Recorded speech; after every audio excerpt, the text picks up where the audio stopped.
Labadiena, esu Linas Ubartas iš Mažosios bendrijos gynyba. Mažoji bendrija gynyba organizuoja apsaugos darbuotojo ir šaunamojo ginklo laikymo, nešiojimasi ir panaudojimo kursus beveik visoje Lietuvoje. Tačiau šis vaizdo įrašas visiškai ne apie kursus. Šis vaizdo įrašas apie išvykimo krepšį esant ekstremaliai situacijai karui. Pagal priešgaisrinės apsaugos ir gelbėjimo departamento pareigūnų pateiktas rekomendacijas pasiruošiau išvykimo krepšį ir iškeliausiu jau rytoj, vasario 16 dieną, į 100 km žygį iki savo individualios slėptuvės X. Jei pavyks rasti trumpesnius atstumus, tai žygis bus ir trumpesnis, o gal ir ilgesnis, nežinau, pamatysime, kaip man seksis. Visą informaciją, kaip pasiruošti, mes galime rasti priešgaisrinės apsaugos ir gelbėjimo departamento internetinėje svetainėje. Į pasiruošimą įeina 5 žingsnių programa, šeimos planas, maisto atsargos, išvykimo krepšys. Esu buvęs pareigūnas, tad mūsų šeimoje daugiausiai žinių apie visą tai turiu būtent aš. Nusprendžiau nusipirkti trūkstamus daiktus, o kai kurių ir nereikia. Tiesiog mes visi juos turime savo namuose. Kalbėdamas su savo šeimos nariais apie pasiruošimą, sulaukiau įvairiausių nuomonių, o ir palaikančiųjų buvo ne taip ir daug. Brolis, draugė. Kiti sakė, kam tau viso to reikia, kokia prasmė, pinigų švaistymas ir panašiai. Nieko keisto, kad ir jums taip nutiks, kad ne visi jūs palaikys, supras ir padės. Svarbiausia, nenusivilti, nes žinojimas, kad darai gerai, motyvuoja. O jei ir pačiam kyla abejonių, ar viso to reikia, pasverk, kas tau svarbiausia, ar ne šeimos gerovė. Esu dėstytojas, taip pat sutinku daug įvairių žmonių ir su jais tenka pasidalinti įvairiausiomis įžvalgomis. Vieni sako, kad nieko čia sudėtingo, kai reikės, nueisi, nusipirksi arba iš kažkur gausi tam tikrų būtiniausių daiktų, na kur čia bėda. Sutinku, bėdos nėra, bet paimk ir tai padaryk, ne rytoj, poryt ar kažkada ateityje. O dabar, jei kiltų karas, kaip kad nutiko Ukrainoje, mes tam tikrų daiktų tiesiog neturėtume ir būtų neįmanoma jų įsigyti. Mes tiesiog neturėtume būtiniausių išgyvenimo reikmenų. Ir taip rodo skaudi mūsų draugų ukrainiečių patirtis. Nusprendžiau pats realiai patikrinti priešgaisrinės apsaugos ir gelbėjimo departamentų pareigūnų rekomenduojamų daiktų būtinumą, reikalingumą turėti su savimi, kad būtum nepriklausomas bent 72 valandas. Nepykit. Bet aš netikiu, kad mano šeima bus pasirūpinta ir po 72 valandų. Vadinasi, turiu turėti būtiniausių priemonių ir daugiau, kaip kad rekomenduoja pareigūnai. Ar tu jas turi? Kai kurie turi, bet ne visi yra žinau. Kaip ir tu, aš turiu draugų, kaip ir tu, aš turiu šeimą, kaip ir tu, aš turiu pažįstamų buvusių kolegų ir nepyk ant manęs, bet aš žinau, kad esi nepasiruošęs. Kaip ir visa mūsų Lietuva, na kol kas. Mes visada tikimės, kad kažkas mums padės, pasirūpins, užtikrins saugesnį rytojų. Tad nelauk ir padaryk tai pats. Na, o dabar pažiūrėkime, kokie daiktai yra mano išvykimo krepšyje. Ir aš rytoj, vasario 16 dieną, keliauju į žygį, kurį pavadinau laisvės žygiu. Daiktai būtini išvykimo krepšiui sudėlioti ant šitų 2 stalų ir pažiūrėkime, ką rekomenduoja priešgaisrinės apsaugos ir gelbėjimo departamento pareigūnai ir skaitysiu iš eilės. Žibintuvėlis su papildomais elementais. Žibintuvėlis yra, papildomi elementai yra, visą kam naudoju powerbanką ir be abejo reikia nepamiršti keliaujant atitinkamų jungčių, laidų, kuriais galėtumėte energiją perduoti į žibintuvėlį arba telefono aparatą. Svarbus dokumentai. Svarbus dokumentai, banko kortelės, gimimo liudijimai, vairuotojo pažymėjimai yra štai čia ir taip pat yra USB laikmenoje padarytos kopijos, ne tik USB laikmenoje, bet ir kortelėje. Ir tokių laikmenų turiu ir daugiau, kad reikalai esant, jeigu dingtų originalūs dokumentai, aš galėčiau juos atkurti. Artimųjų nuotraukos. Taip pat yra artimųjų nuotraukos. Radio imtuvo neturiu, tai yra viena iš būtiniausių priemonių, kurio reikėtų padaryti man ir įsigyti. Akiniai ir kiti regiai bei klausai reikalingi daiktai. Neturiu ir mano šeimai tokio poreikio nėra. Maisto davinys.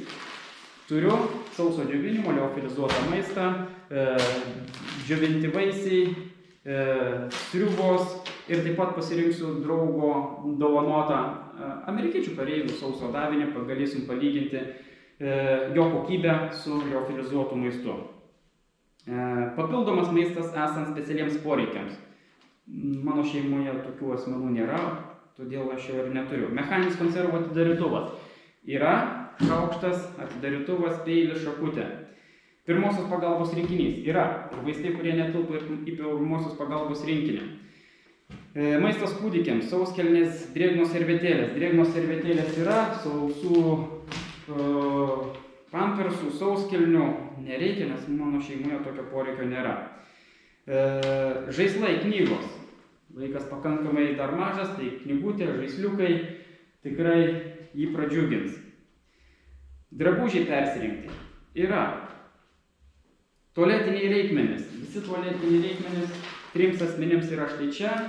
Skyrus gal rankšluostį, reikėtų paimti kažkokį nedidelį rankšluostį, vaikui kompaktišką, kad patogu būtų įnešti, o vietoj rankšluosčio aš naudoju, tai štai tokios spaustas, labai mažai vietos užima, servetėlės ir tikrai atstoja ir servetėlės, ir drėgnas, ir sausas, ir to pačių rankšluostį.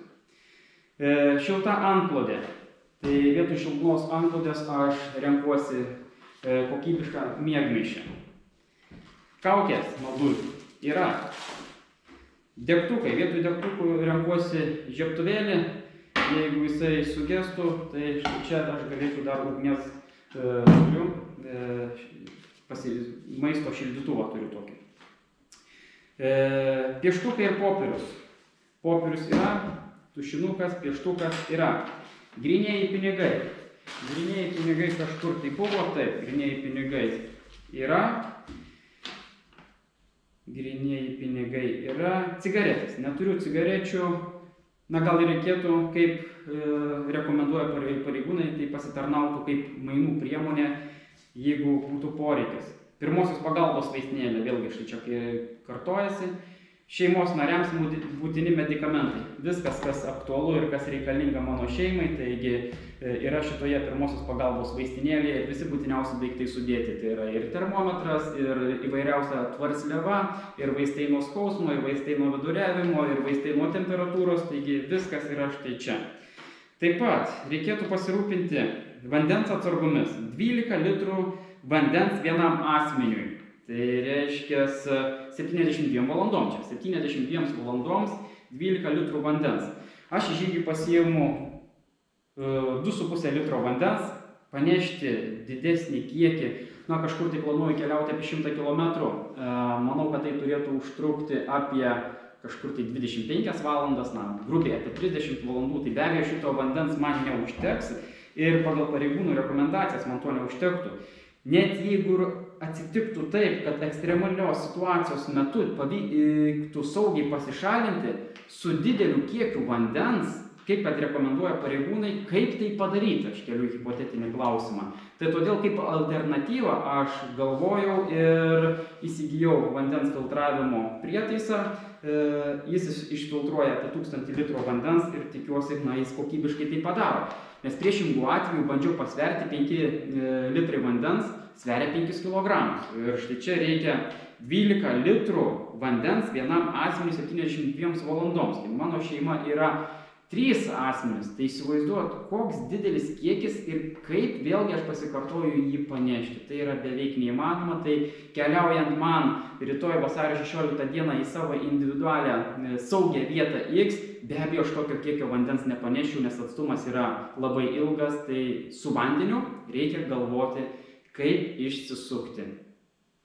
Nagi, o dabar keliaujam į žygį. Viską patikrinkim, kaip tai veikia žygyje, ar pareigūnų rekomendacijos geros iš tikrųjų. Bet čia sąrašas baigtinis. Pareigūnai nerekomendavo, jog reikia virvės, pareigūnai nerekomendavo, jog reikia kilimėlio, jog reikia palapinsiaustės, jog reikia pjūklo, nerekomendavo, jog reikia siūlų, cheminių šildukų nerekomendavo, nėra parašyta, jog reikia kompaso, tvirto patikimo peilio, kurį man padovanojo Rociškių pasienio užkarda, išeinant iš pasieniečio tarnybos, nerekomenduoja, jog reikia dujų balionėlio, be abejo nerekomenduoja, jog reikia šaunamojo ginklo, šaudmenų. Taigi daug daiktų, kurių jie nerekomenduoja, tačiau aš nešiuosi su savimi ir pažiūrėsime, ar telpa į, kažkur tai čia yra 40 litrų krepšys, ar visi šitie daiktai telpa. Taigi, keliaujame į žygį. Taigi, išvykimo reikmenys visi supakuoti į 40 litrų dėžę. Šitoje dėžėje telpa visi reikmenys skirti 3 asmenų šeimai, išskyrus trūksta 2 miegmaišių ir 2 kilimėlių. Jos reikės ateityje tikrai nusipirkti mūsų šeimai. Norime pažiūrėti, kiek sveria šitie reikmenys, tad dedam ant svarstyklių. 13 kg 300 gramų. Iš šitos dėžės aš į savo išvykimo krepšį įsimsiu tik tai būtiniausius daiktus, kurie būtų skirti tik tai man 100 km žygiui į mano slėptuvę. Ir po to pasversime, kiek tie reikmenys sveria kuprinėje vienam asmeniui. Daiktai iš daiktadėžės perkelti į šitą išvykimo krepšį. Krepšį pasirinkau kompaktišką, kad man būtų patogu jį nešti. Ir kiekvienam rekomenduočiau paeksperimentuoti būtiniausius daiktus, kuriuos rekomenduoja Priešgaisrinės apsaugos ir gelbėjimo tarnyba, ne tik įsigyti, bet ir perkelti į krepšį, nes kaip pasirodo, bent jau man tai tapo rimta užduotis padaryti tai greitai, nes kaip ekspertai rekomenduoja karo metu, jeigu būtų tokia situacija, iš pavojingos vietos, jeigu noriu pasišalinti automobiliu, su savo daiktadėže ar išvykimo krepšiu aš turėčiau išvykti transporto priemonę per 10 minučių, nes priešingų atveju išvykimas praranda prasmę, nes gatvėse tiesiog bus spūstis, tikėtina, kad žmonės bus panikoje ir tada man tektų keliauti pėsčiomis į socialinės apsaugos statinius, į priedangą ar kaip mano atveju į savo slėptuvę. Taigi pažiūrėkime, kiek sveria šitas krepšys ir kiek pavyko kilogramų atsisakyti, tai yra sveria 11 kg 600 gramų, prieš tai svėrė daiktadėžė 13 kg 300 gramų, keletą kilogramų pavyko sutaupyti, todėl kad keliausiu aš vienas ir tie daiktai, kurie nėra būtini man išvykimui vienam, aš jų atsisakiau. Taigi keliauju į žygį ir visus sveikinu su vasario 16. Sveiki gerbėmieji, sveikinu Jūs su valstybinė švente. 1918 metais buvo pasirašytas nepriklausomybės aktas, taip atkuriantis Lietuvos valstybę su demokratiniais principais. Sveikinu Jūs su šita didelė švente.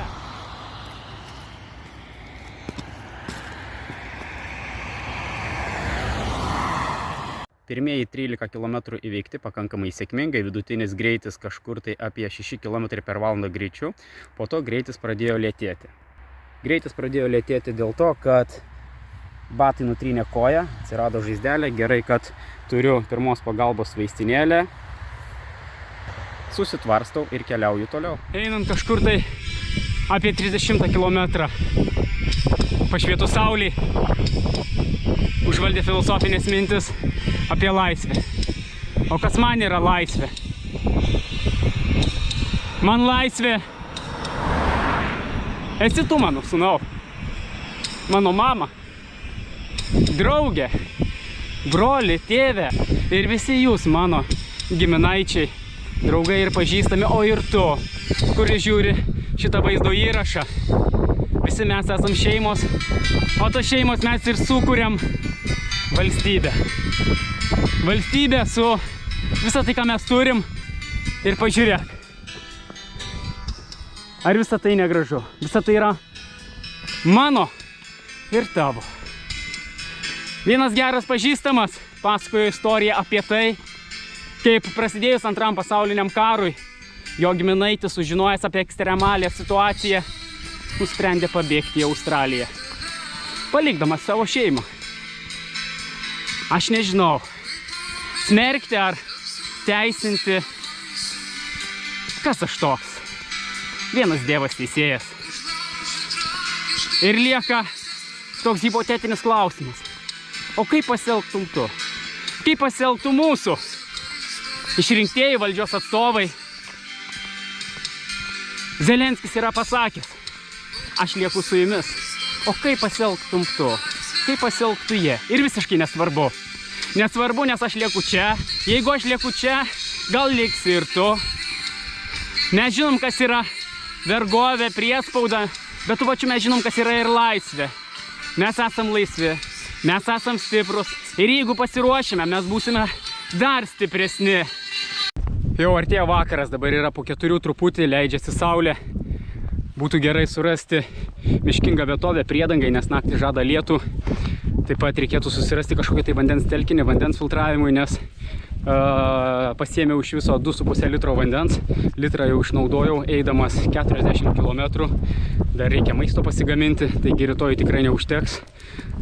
Valgyti dieną valgiau tik tai saldumynus, kad energijai palaikyti, nebuvo kada gamintis maisto.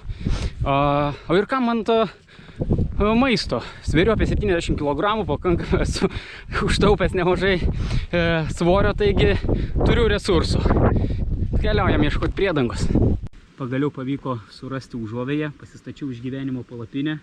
Tikiuosi, jinai mane apsaugos nuo drėgmės iš apačios, iš išorės, jeigu pradėtų lyti. Taip pat pasidariau vakarienę, sriubos. Turiu labai gerą maisto šildytuvą. Jis yra taip brangokas, tai jis man padės rytoj užvirinti vandenį. Čia yra netoliese sniego, išsifiltruosiu aš tą vandenį, prisipildysiu talpas ir keliausiu rytoj tęsti žygio. Tikiuosi bus sėkmingas, žada lietų, na, matysim. Nėra prasto oro, yra tik tai prasta apranga. Iki pasimatymo rytoj. Labas rytas, sveikinusi su jumis iš savo guolio palapinės, jeigu taip galima pasakyti. Labai man padėjo, apsaugojo nuo drėgmės, nes naktį pradėjo lyti. Kaip ir vakar sakiau, kainuoja tik tai keletą eurų, bet tikrai sulaiko šilumą, nepraleidžia drėgmės. Tai buvo labai šilta, netgi per šilta, sakyčiau, reikėjo nusirinkti visus beveik rūbus, likau tik tai su termo. Ir keliausiu dabar tirpintis sniego, filtruosiu vandenį, susitvarstysiu pėdas, nes yra keletą mozolių ir keliausiu toliau į žygį. Vakar įveikiau 43 km, pažiūrėsim, kaip šiandien man seksis.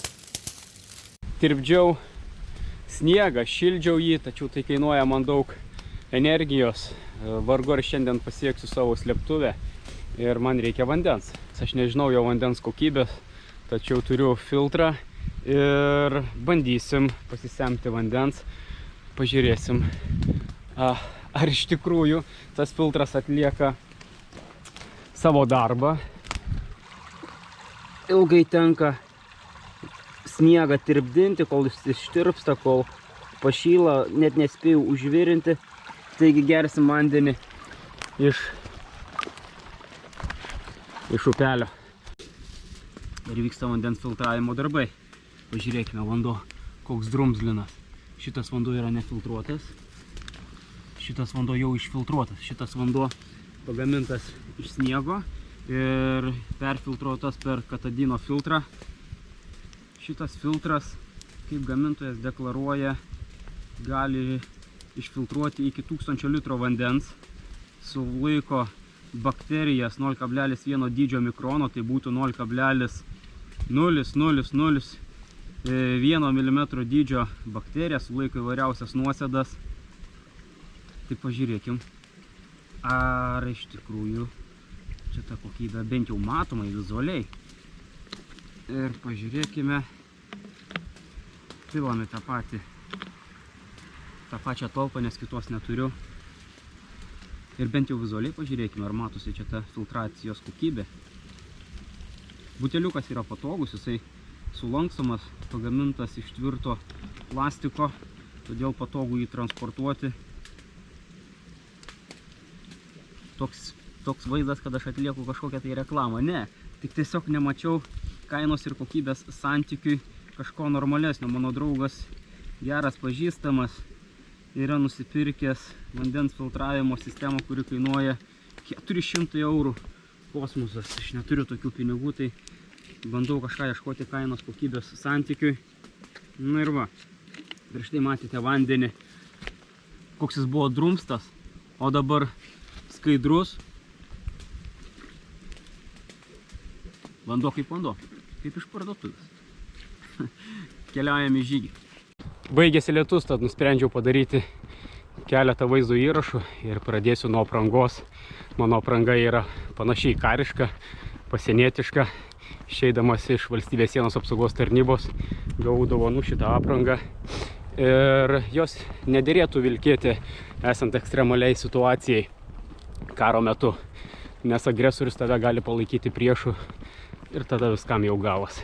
Reikėtų pasirinkti kažkokią civilinę aprangą, neutralią. žygio metu be abejo turėti taikos simbolį, kažkokią tai baltą skarą.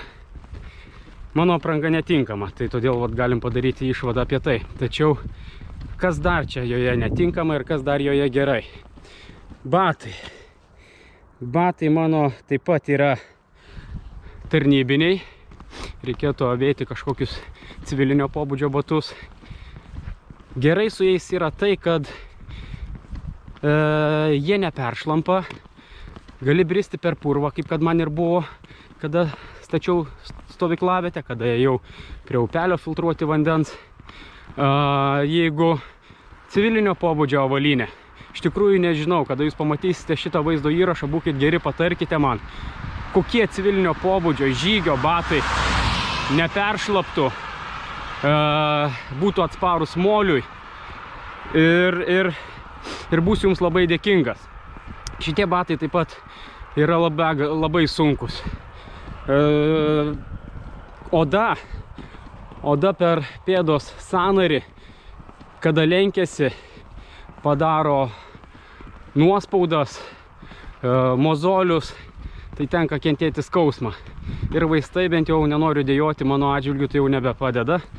Tai batai yra tikrai negeri ir, tarkim, pabandykim įsivaizduoti pasienietį, kuris yra priskiriamas karo metu, tiksliau tarnyba yra priskiriama ginkluotųjų pajėgų sudėčiai ir jam reikia daug valandų praleisti kažkur sudėtingomis sąlygomis ir tokie batai jam yra duodami. Tai greičiausiai tas, kas perka tokį dalyką, niekas nesusimąsto apie tai. Na, o kelnės, viskas su jomis gerai, kelnės kaip kelnės, jos greitai sušlampa, greitai ir išdžiūsta kaip ir striukė. Striukė yra lengva, patogi, greitai sušlampa, greitai ir išdžiūsta. Kitas dalykas, prisiminimai apie valstybės sienos apsaugos tarnybą. Kaip kad ko gero davė man, tai davė termorūbus. Ir tie termorūbai yra labai geri, labai gerai išgarina drėgmę. Eidamas vakar buvo saulėta, visiškai šlapęs buvau. Sustoju 10 minučių poilsio, kurios darau kas 10 km ir viskas. Apatiniai rūbai sausi. Tai tiek apie aprangą, na, o daugiau tai ką? Pirštinės kaip pirštinės, kepurė, belė kepurė ir gerai, svarbu šilta. Kitas vaizdo įrašas apie kipuotę. Ar keliaujant reikia turėti ginklą? Aš pasiimčiau pistoletą, ilgai ginklą transportuoti pėsčiomis be galo sudėtinga. Na, yra ginklų, kurie, sakykim, taip išsiardo, būna kompaktiški, telpa į kuprinę, bet vėlgi tai yra papildomas svorius. Ir tarkim patikros postuose, kur yra jau okupantai, agresoriai, pabandyk tu juos įtikinti, kad iš tikrųjų esi taikus civilis gyventojas su karabinu kuprinėje arba ant nugaros su lankstytų karabinu ir kad tu esi taikus gyventojas iš tikrųjų. Vargu ar tokia versija jie patikėtų. Niekas negarantuoja, jeigu patikrinimo metu ir tu esi su pistoletu, kad būsi palaikytas taikus gyventojas. Tačiau vėlgi pistoletas yra sukurtas būtent tik tai savigynai. Tai be abejo, jo tikrai nebepavyktų apsiginti nuo priešo, kuris ginkluotas automatiniais ginklais, beliktų tik tai pakelti rankas, atiduoti viską, ką turi. Jeigu patikrinimas būtų, tai mūsų kariuomenės, teisėsaugos institucijų pareigūnams, tai be abejo mes kiekvienas turime turėti su savimi leidimą laikyti nešioti ginklus, atitinkamo ginklo pažymėjimą, asmens tapatybę dokumentą, nes keliaudamas turiu pasimti ir šios dokumentus su savimi, tai galėčiau pagrįsti teisėtą tų ginklų turėjimo pagrindą. Tai dabar reikia ar nereikia to ginklo imti su savim? Na, aš esu už tai, kad reikia. Tarkim, prasidėjus karui Ukrainoje, labai daug buvo užpuldinėjimo atvejų, vadinamųjų morardierių, plėšikų, kada keliaudavo į sodybas, net ir vienkiemius, kada mes galvojame, kad tai yra mano būtinai saugi vieta. Nebūtinai. Jeigu sužinos plėšikas, kad tu turi išteklių, o jis neturi. Manai ką, jis neteis? Ateis. Ir kaip rodo patirtis, taip ten ir buvo. Eidavo plėšikai ir po to tas sodybas palikdavo nuo šalyje, nes žinodavo, kad gaudavo ugnies. Va, į tą sodybą jau reiškia neeikim, nes ten baigsis prastai. Tai aš pasiimu su savimi, turiu štai Glock 43X, jis yra subkompaktas, man labai pritaikytas. Rinkausi būtent tokį ginklą ir tokį dėklą, kad aš nejausčiau transportuodamas, nešiodamasis tiksliau šitą ginklą su savimi. Vakar vienas buvęs mano klientas parašė žinutę, ar pasiėmė į ginklą? Ja, sakau, pasiėmiau, kaip be jo. Sakau, tai kaip tau jį neštis? Fainiai labai, visiškai nejaučiu. Todėl, kad aš apgalvojęs, pritaikęs būtent jį savo ir visiškai jo nejaučiu. Taigi, ginklas man savigynai yra skirtas apsiginti nuo plėšiukų. Žygiuoju ir štai ką pamatau, kebabinė. Seilę tįstą negaliu. Ryte nieko nevalgiu. Toliau aibė. Ne. Neįsiu, jokių būdų. Maistas ir vanduo. Tai, ką turi ir ką gali pasigaminti iš gamtos gamtoje. Nevalgiau, nes nebuvo kada. Ilgai užtrukau su vandens filtracija. Kol visus daiktus susirinkau. O sudėlioti viską į kuprinę, nedidelės talpos. Pabandykit ir jūs, tikrai nemažas iššūkis. Tai viską susitalpinau kuo greičiau, atsigeriau vandens ir varau toliau. Priedangą pasirinkau krūmingą vietovę, kas yra didelė klaida. Reikėtų trauktis giliau į mišką. Kaip medžiotojas, kaip buvęs pasienietis, galiu pasakyti, jog pasirinksi pamiškingą vietovę ar krūmingą vietovę, kaip aš savo atveju, tai tampi taikiniu, nes tu naktinio matymo ar termovizoriinio matymo prietaisais esi matomas. Taigi, keliaudamas sutikau daug tokių negyvenamų sodybų, taigi, kodėlgi ne? Tai gali irgi būti vieta, kurioje gali sušilti, permiegoti, pasigaminti maisto. Tai dabar aš jau nuėjau kažkur tai apie 60 km, šiandien visiškai nieko nevalgiau, kaip ir minėjau, keliauju štai tokią priedangą ir pasigaminsiu maisto, nes truputį lynoja. Čia, manau, bus patogiau. Labai lengvas. O skonis nežinau. Mane čia nebetus virtuvė, tai koks skirtumas. Svarbu būsim pavalgę. Ekstremaliom sąlygom. Kokios čia ekstremalios sąlygos. Iš tikrųjų, tai čia yra ne išgyvenimo krepšys, ne išvykimo krepšys, o čia yra viešbučio krepšys. Miegmaišis. Įsimiegojau kaip ponas. Kilimėlis. Palapinė. Maisto turi, kurį lengva nešti. Viryklę turi. Vandenį filtruotis gali. Higienos priemonių turi. Vaistinėlę turi. Kas čia sudėtingo? Nieko čia sunkaus nėra. Pabandykit kiekvienas. Net jeigu ir neprireiks visų tų reikmenų, taigi juos galim panaudoti išvykai į gamtą su šeima, į žvejybą, medžioklė, jeigu jinai trunka ilgiau. Kiekvienas pagal savo pomėgį. Tai aš pabandžiau tiesiog keliauti į tašką X, kurioje yra individuali mano slėptuvė. Tai apie maistą dabar, kol maistas šyla. Šitą pirkau iš armijai ir civiliams. Įvertinsim jo skonį, paruošimo greitį. Ir tai yra amerikiečių sausas davinys. Greičiausiai panašus, kaip kad ir Lietuvos kareiviai turi išvykdami. Visgi, aš nežinau, tokio nesineščiau. Ačiū draugui už tai, tačiau jis užima pakankamai nemažai tūrio. Kuprinė nėra didelė. Užima daug vietos, nėra sunkus, bet užima daug vietos. Šitas sauso džiovinimo maistas, jisai labai kompaktiškas. Vietos minimaliai užima. Man atrodo, aš jų turiu dar keletą, tai reiškia, maisto aš turiu perteklių. Tiek man jo net nereikėtų. Jis yra labai lengvas. Kadangi yra lengvas ir neužima vietos, tai šitam skaityčiau prioritetą. Nu, tikrai kvepia. Kaip skonis? Super.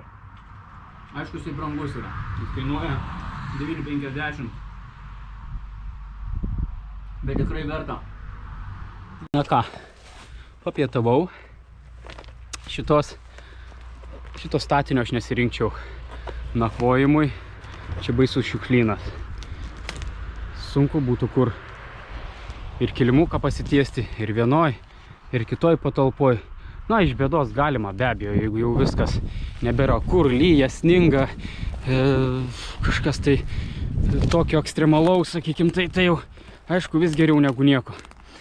Tačiau aš manau, mano vakar išgyvenimo palapinė buvo kur kas kokybiškesnis reikalas ir šiltesnis reikalas negu šita negyvenama sodyba. Tačiau negyvenama sodyba netolygų, negyvenamai sodybai susirinkau šiukšlės, nors ir ten didelis šiukšlynas, tačiau žygiai be priedermė keliaujant niekur nepalikti šiukšlių. Ką tik paskambino geras pažįstamas, kuris mane paremė, tai tam tikrus daiktus dovanoja, kas susiję su pareigūno veikla, nors dabar nesu pareigūnas, kas susiję su išgyvenimu. Tai toks pastebėjimas, kada dariau prieš tai vaizdo įrašą, jog sakau, norint pasislėpti, reikėtų keliauti giliau į mišką, jau būtum nepastebėtas, naktinio matymo prietaisais, termovizorinė įranga. Jisai sako taip, tai tu keliauk kur nori pagal šiuolaikinės technologijas, vardugu ar kur tu pasislėpsi. Praskrido dronas su termovizorinė matymo įranga virš miško, virš girios, ir tave identifikavo. Ir dabar čia agresoriui spręsti, ar tu esi taikus civilis, ar tu priklausai ginkluotosiems pajėgoms. Taigi, ta pasislėpimo galimybė, jinai yra tampa miglota, esant šiuolaikiškom technologijom. Todėl, kad ir toks atviras mano pasirinkimo būdas, kaip ir negyvenama sodyba, kažkoks irgi, sakykim taip, stovyklavietė. Na, kodėlgi ne? Kodėlgi ne? Nes galbūt mažiau atkreipsi dėmesį, kad tu esi karys, o tiesiog civilis, kada keliauji su savo šeima į saugią vietą. Tai ką aš kalbėjau apie uniformą, tai šito atveju pažiūrėkite mane. Nu, koks iš manęs civilis. Netgi palapinsiaus ten nuo lietaus, jinai yra kamufliažinė.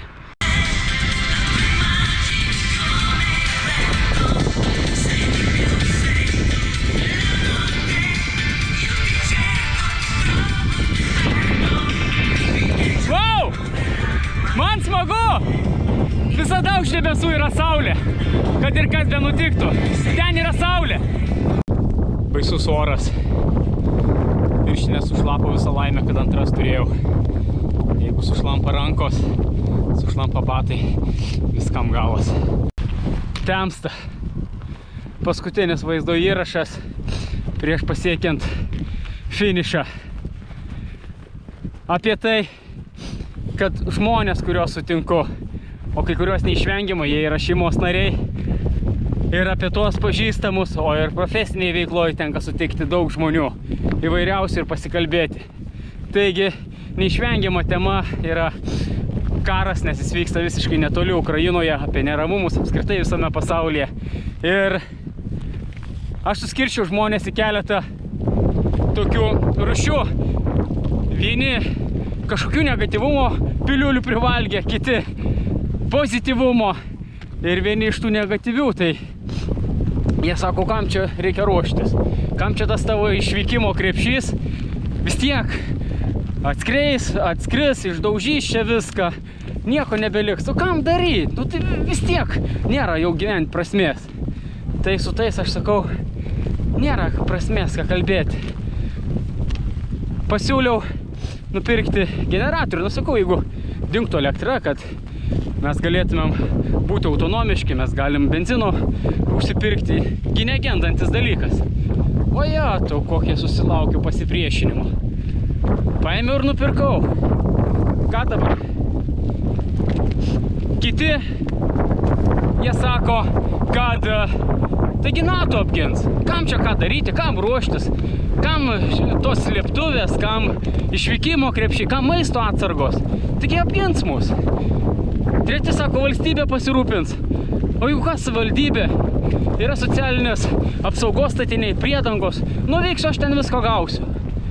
Tai sutikau visiškai neseniai tokį gerą pažįstamą. Ir jisai Sako, kažkaip temą užvedėm apie tai. Ir jisai sako, o, kiek tu čia visko turi prisipirkęs. Ir sakau, na, ne visko, čia tik tai būtiniausiai daiktai išvykimo krepšiui, kad aš galėčiau pasirūpinti savo šeimą. Sako, aš irgi turiu maisto atsargų. Ir aš jo paklausiau, ką darysi, jeigu tektų evakuotis. Tai paprasta, sako, dedu visą šitą savo daiktadėžį į bagažinę ir išvykstu. A kur išvyksti, aš jo paklausiu? Nežinau, sako. Susimastė. Tai sako, nu, kažkur tai į sodą, sako. O jeigu, sakau, tu negali išvykti į sodą, kaip tai, sako, negali?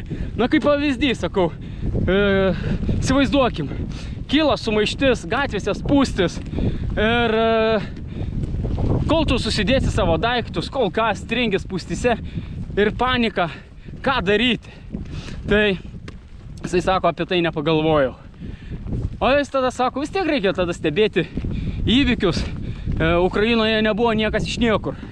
Kariuomenė atėjo iš anksčiau ir visi žinojo. Amerikos žvalgyba seniai informavo, kad Ukrainoje bus karas. Na tai aš tada jo klausiau, tai kur tu vyksi tada? Tai į užsienį. Ir tokių žmonių sutinku daug. Jie sako, aš išvyksiu, o ko man čia likti? Ką man čia ginti? Tai aš prieš tai, kai dariau vaizdo įrašą vakar apie Lietuvą, kad tai yra man laisvė, kad tai yra mano šeima. Ir tie žmonės, kurie taip sako, jie... O tai kur tada paliksi savo vaikus, kur paliksi savo giminaičius? Ir kai mes susitinkam, giminaičiai, draugai, pažįstami, ir jūs taip sakot. Ir mes geriam arbatos puodelį, taurę vyno daužiam, deklaruojam, kaip vienas kitą labai mylim. O jeigu atsitinka kažkas, tada tik tai aš savimi rūpinsiuosi. Kiti man nesvarbu. Ieškosiu saugios priedangos, bet ar iš tikrųjų būsi laisvas? O čia klausimas kiekvienam. Ir tai atsisakykit patys savo, pasižiūrėdami į savo sąžinę. Palikti šeimą? Nu, ar tai pats geriausias sprendimas? Tai aišku, tolimas giminaitis, pusbrolis, kaimynas. Kas čia tokio? Nieko tokio. Tai tada nedeklaruok, kad myli. Kad myli savo šalį, kad myli savo giminę. Tai netenka prasmės. Įveikta. Pagaliau. Namai. Antrieji namai, kuriuose aš tikiuosi būčiau saugus.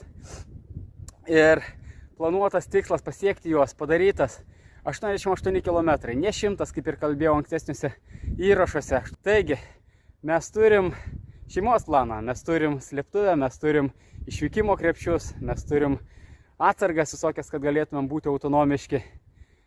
Padaryk ir tu. Tikiuosi šitas vaizdo įrašas bus kaip motyvacija kiekvienam. Toks ir buvo mano kelionės tikslas. Bent vienam, jeigu tai bus motyvacija, aš būsiu laimingas. Ačiū. Sveiki, po žygio galime padaryti trumpą apibendrinimą. Atstumas iki slėptuvės buvo 86 km. Šį atstumą įveikiau per beveik 22 valandas, neįskaitant nakvynės. Vidutinis greitis buvo 4 km per valandą. Su nakvynė užtrukau kažkur 1,5 paros. Planavau 100 km žygį, bet tuomet būtų reikėję rinktis tolimesnius maršrutus, kas nutolintų mane nuo saugios vietovės X. Išvykimo krepšiui būtiniausių daiktų sąrašą mes galime rasti internetinėje svetainėje lt72.lt. Būtent pagal pareigūnų pateiktas rekomendacijas ir aš ruošiausi savo žygiui iki individualios slėptuvės. Kai kurių daiktų šitame sąraše man tiesiog nereikėjo. Na, kaip pavyzdys, papildomo maisto esant specialiems poreikiams arba maistas kūdikiams, sauskelnės, na ir panašiai. Taigi, kiekvienas jūs perskaitykite šitą sąrašą ir padarykite apibendrinimą, kokių daiktų jums gali reikėti jūsų išvykimo krepšiui. Taigi, ko pareigūnai nerekomenduoja? Išgyvenimo palapinė. Na, reikėtų ją pasirinkti kokybišką. Aš pirkau nekokybišką, 7 eurai. Tačiau, kaip ir matėte vaizdo įrašo metu, jinai tikrai apsaugojo mane nuo lietaus. Tikslas pasiektas, aš nesušlapau.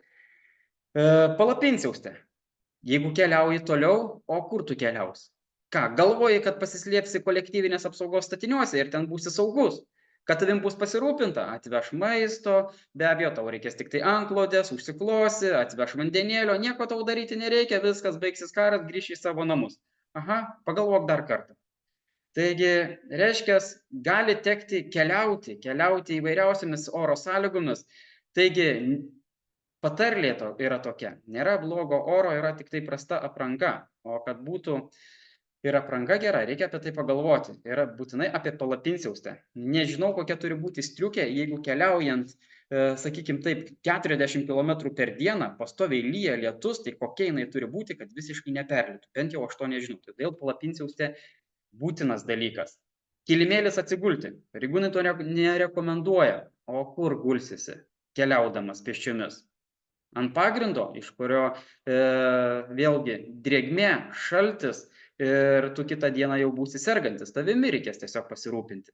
Net jeigu ir tu būsi kolektyvinės apsaugos statiniuose, ten bus lovos, bus televizoriai, bus kaip viešbutyje.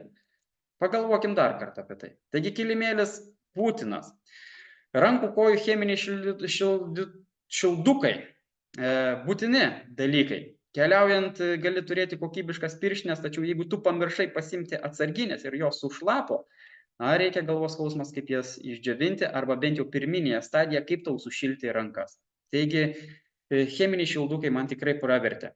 Ir pirštinių reiktų bent 2 porų vienam asmeniui, aišku, atsižvelgiant į metų laiką. Siūlai adatas. Jeigu būtų pažeisti rūbai, prairtų kažkur tai, reikėtų susisiūti. Ir čia būtiniausias dalykas. Apatiniai rūbai. Būtinas dalykas. Higiena labai svarbi. Nepasirūpinus higieną intimiausiose vietose, tos vietos gali pradėti šusti, bus diskomfortas, skausmas.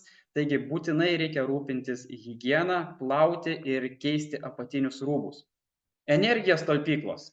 Rekomenduojamų daiktų sąraše nėra. O ką darysi, jeigu įsikraus tavo telefono aparatas? Jūs man galite sakyti, o esant ekstremaliai situacijai, kam telefonas? Ten ryšio nebus. Ryšio nebus, bet jeigu tu turėsi telefone ir turėsi programėlę, kuriai nereikia interneto, yra tokių programėlių, kaip pavyzdys Maps.me, tu galėsi turėti žemėlapį, tu galėsi turėti žibintuvėlį, jeigu telefone yra žibintuvėlis. Kaip pavyzdys, tai energijos talpykla būtiniausias dalykas, aš manau, čia mano suvokimu. Ginklo amunicijos dujos. Priešgaisrinės apsaugos ir gelbėjimo departamento pareigūnai to nerekomenduoja, nes tai tikrai nėra jų kompetencijoje. O turėti tai reikia. Ir aš tai jau esu pasisakęs žygyje vaizdo įrašų metu. Virvė. Virvės nėra rekomenduojamų daiktų sąraše, o kaip iš palapinsiaustės pasidarysi užuovėje. O jeigu turi išgyvenimo palapinę, kaip tu ją susitversi neturėdamas virvės? Būtinas dalykas. Turi maisto, kaip rekomenduoja 3 paroms. Kaip tą maistą pasišildysi? Aš vėlgi sarkastiškai gal taip įsireiškiau, kad jeigu būni kolektyvinės apsaugos statiniuose, tai ten viską tau suveža, virtuvė, patiekia maistą, šiltas, pabūni 72 valandas, ką daug dieve karas baigėsi. Bet jeigu karas nesibaigia, užsitęsia, o jis tikrai nesibaigia per 72 valandas. Niekur nesibaigia. Taigi, ką darysi, kur šildysi maistą? Čia jau kyla klausimas, iš kur gausi maisto, greičiausiai maisto ir vandens, kaip ir vaizdo įrašuose sakiau. Žmogus be maisto gali išgyventi savaitę, be vandens 3 dienas. Tai galvok apie vandenį, galvok apie maistą. Ir ką darysi, iš kur jo gausi, jeigu neturėsi. Taigi, o jeigu ir turi maisto, reikia jį pašildyti. Pašildyti visos virtuvės nesinešia. Reikia pagalvoti apie kompaktiško tipo mobilią virtuvėlę, bent jau aš tokia įsigijau, taip jinai kainuoja brangiai. Tačiau aš labai ją džiaugiuosi, nes padėjo sušildyti man maistą. Toliau. Ir bent jau mano nuomonė, šitokia daiktų būtinumas, kuriuos reikia turėti. Jeigu manote, kad daiktų, kuriuo aš nepaminėjau, papildomai arba nėra priešgaisrinės apsaugos ir gelbėjimo departamento pareigūnų rekomenduojamų daiktų sąraše, būkit geri, kai šitas vaizdo įrašas bus patalpintas viešai, pasidalinkite savo įžvalgomis. Taip pat noriu jūs informuoti, kad nereikėtų vadovautis mano, Lino Ubarto patirtimi, nes mes esame visi skirtingi žmonės. Mums visiems reikia skirtingo maisto ir jo kiekio. Vandens to pačio be abejo, bet suvartojamas kiekis visgi skiriasi. Pavyzdžiui, man 22 valandų žygiui su maisto gaminimu reikėjo tik 4 litrų vandens ir tikrai nesijaučiu ištroškęs. Kartą brolio draugė manęs paklausė, ar tu geri vandenį? Be abejo geri. Jinai sako, nesu mačiusi, kad tavo brolis kada nors gertų tiesiog gėlą vandenį. Aš nežinau, ką mano brolis geria, tačiau iš tikrųjų mes su broliu labai mažai vandens naudojam ir štai čia žygyje vėlgi pasikartosiu, kad man reikėjo labai mažai vandens ir aš su minimaliu kiekiu vandens galiu ištverti pakankamai ilgai. Todėl ir sakau, kad mes esame visi skirtingi žmonės su savo skirtingais poreikiais ir įpročiais. Būtų naudinga pačiam pabandyti su išvykimo krepšiu pėsčiomis nukeliauti iki sodo, sodybos, iš darbo, iki namų, iki savo artimiausio kolektyvinio apsaugos statinio, slėptuvės ir panašiai. Tik pats pabandęs supranti, kurių daiktų tau gali reikėti labiausiai. Tikiuosi, šis mano patyrimas jums bus naudingas. Ačiū, kad skyrėte laiko šio vaizdo peržiūrai.